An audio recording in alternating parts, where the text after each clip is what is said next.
ఈరోజు వాక్యం వింటున్న బిడ్డలారా, మీరు ఎక్కడైనా పనిచేసినప్పుడు మీకు రావాల్సిన జీతం, మీకు ఇవ్వాల్సిన కూలి, మీకు రావాల్సిన ప్రతిఫలం రాకుండా ఎవరైనా దోచుకున్నారా?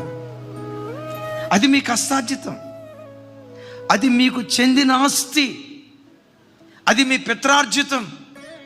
మీ కష్టార్జితం మీకు రాకుండా కొంతమంది రాబందులుగా మరి మీ కష్టార్జితాన్ని దోచుకున్నారా?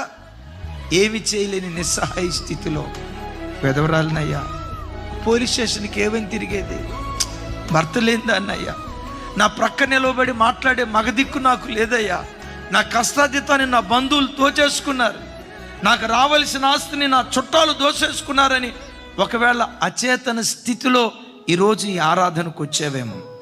ఇశ్రాయేలీయుల మీదకి దిగి వచ్చిన దేవుని కటాక్షం యేసు నామం పేరిట ఈ దినం నీ మీదకు దిగి వచ్చును గాక. దేవుని